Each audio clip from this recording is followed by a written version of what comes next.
no surprise then that researchers found more than half of Korean kids from 11 to 15 years old reported high levels of stress in their daily lives. That's a higher percentage of stressed out teens than in 29 other developed nations. It's kind of alarming, actually. Kim Mi-suk is a researcher at the Korea Institute for Health and Social Affairs, which helped conduct the stress test. If your young students is not happy, we cannot guarantee their happiness when they grow up. So our future would be really dark. She links the demand for college success to a national drive to keep the economy humming. We don't have enough natural resources. The only resources we have is human resources. So actually, everybody is equipped with higher education would be best for our country, but not good for their own self. So we have really a big dilemma. Kim and other researchers are calling for more time for play and less test-based curricula. But watching from afar, I'm not very optimistic about a systemic change. Owenby says a cultural shift isn't likely.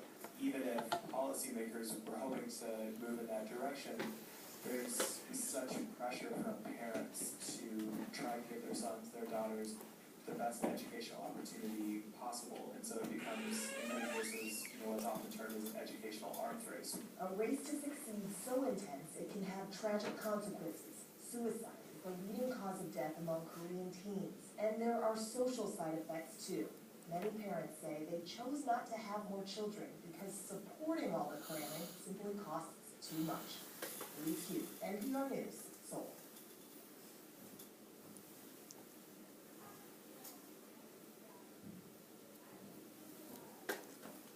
Now, from what we've heard, this article, first of all, was written from a foreigner's perspective, so it lets us see what the foreigners think about the reality of the Korean teens. And from what we've heard, the lifestyle and the experiences the Korean teens have are very contradicting from what we've seen before from the music video, with the youths being very colorful and having parties. In the article, the quote, rows of gray sweaters was used, and I think that really shows the contradiction from my earlier example, 2NE1, where they have very individual and unique, colorful styles, whereas in reality, the rows of gray sweater. Now, another thing was mentioned that was suicide, and OECD is basically developed countries around the world, and from what I've researched, Korea has rated the highest 11 years in a row, and from this you can see the immense stress and depression that people are going through. Now, this is a interview of what foreigners think about Korea. Hey guys, this is Kane from Asian Boss. Despite the cultural similarities, Japan and Korea haven't always been best in terms of relationships. Historically... Oh, sorry.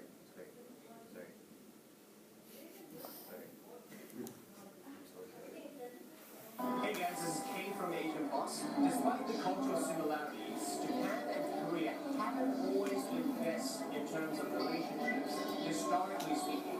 Today I'm going to be filming with YouTuber... Hello people, Japan YouTuber, Korean Japanese. So today we'll be interviewing Japanese people, the impression of Korea and Korean. So let's go!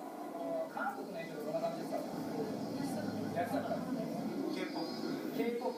ダンスがうまい。ダンスがうまいみたいな。いろんな音楽、K-POP だよね。キムチが有名。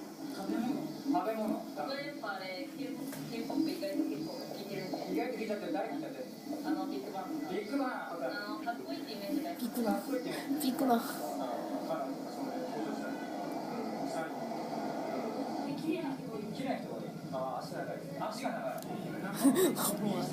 ああ、なるほどね。看護師の方がちょっと気遣ってないみたいな。ああ、なるほど。日本人だともっとおっとりしてて、韓国人の方がもっと、賑やか。可愛い子がいいか。可愛い子が多い。じゃあアピールしとけ。これ多分韓国で見るから。待ってます。待ってます。じゃあ韓国の男性どうなの？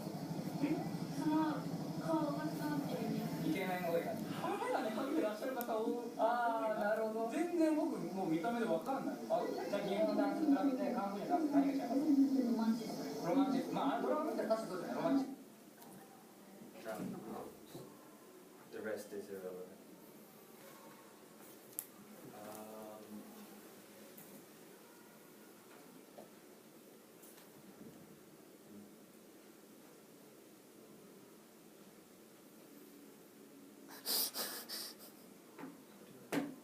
Yes, yes.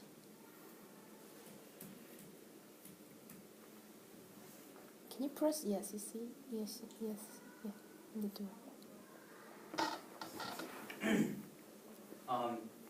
As you've heard, when they asked the Japanese foreigners what they thought about Korea, and most answers were about K-pop and physical beauty, and from that we can see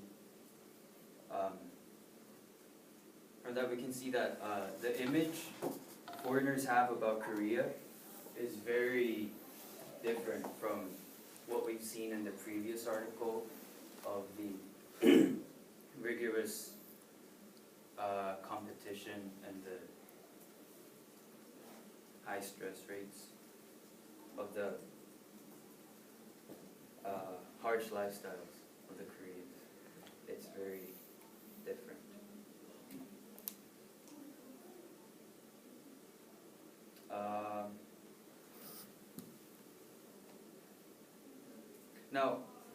Now this time it's another interview of people attending K-pop at K-Con. K-Con is an annual convention celebrating K-pop held in the United States as well as Japan. This is in the United States. And here I want to explore the reason people like K-pop.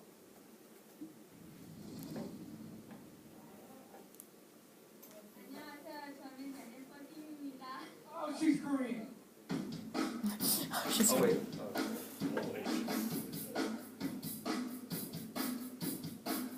Hey, what's poppin', everybody? What's K-pop? This is the K-pop episode of Level Asian on ISA TV, and we're the Funk Brothers. We're here at K-pop 2013 to ask people, what's the deal with K-pop? Check this out.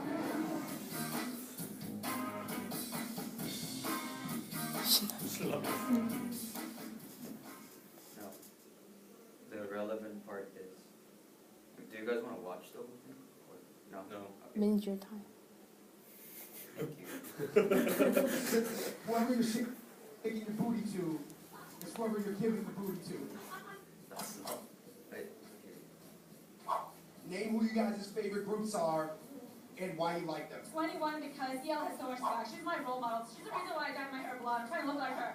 And so because, oh my god, they are the 12 most beautiful men created in the EXO. I love Big Bang. They're all very talented, especially G-Dragon. I love how G-Dragon has like a whole bunch of like Look at the popular. girl, I want to know what brand of makeup you wear. Look your girl. I love her. 안녕하세요. Thank you everybody for watching the K-Con episode of Level That's it? Asian on ISA TV. Today we found out that K-pop is not just for Koreans, not just for Asians. K-pop is for everyone. Everyone loves it for their own different reasons. So please subscribe to the ISA. Yes, yes, yes. Now, when these people asked why they like K-pop, only one person mentioned talent, and everyone else said, quote, swag, beautiful, big booty. They were all physical, they were all related to physical beauty. Yeah. And from that we can see the aspect of beauty obsession in K-pop and how such obsession with beauty is presenting to the foreigners only of the outer physical looks of Koreans. These are just some examples. Like, they're very well groomed, obviously. That's a man. He's wearing eyeliner. She is extremely thin. And well-groomed, dyed hair. This is apparently the beauty standards of Korean beauty. Now, what this does to the Korean society is it presents unrealistic beauty standards, and this is, wait, it's hidden there, but it's called Plastic Surgery Frenzy of South Korea. Surgeons performed more than 20 million cosmetic procedures last year. South Korea, a country of about 50 million people, accounted for nearly 1 million of them. It reportedly has the highest rate of plastic surgery per capita. Jung visited Seoul recently for a look at the $5 billion a year industry. Seth, good morning. Good morning. South Korea is a trendsetter here in Asia, setting the tone for everything from K-pop to soap operas to, yes, it's plastic surgeons. And now South Korea is offering a 10% tax break for tourists who are inclined to go under the knife. To walk down the street or take the subway in Seoul is to be bombarded by commercials for plastic surgery and even some real-life examples. Turn on the TV, it's there too. This show's formula: dreary music accompanies someone pre-surgery, then a crescendo during the procedure, until finally a dramatic reveal. Even a digitally produced before and after catwalk. I guess everyone wants to be pretty, right? And then they go on to show more real-life examples. Now from this we can see that beauty is considered extremely important within the South Korean community. And we can see that the unrealistic standards of beauty was projected onto the society through K-pop, which as well as in the South Korean society, plastic surgery is very normalized, and it's a very common thing. And from that we can see that K-pop and beauty goes together, attaching plastic surgery to that image of Korea.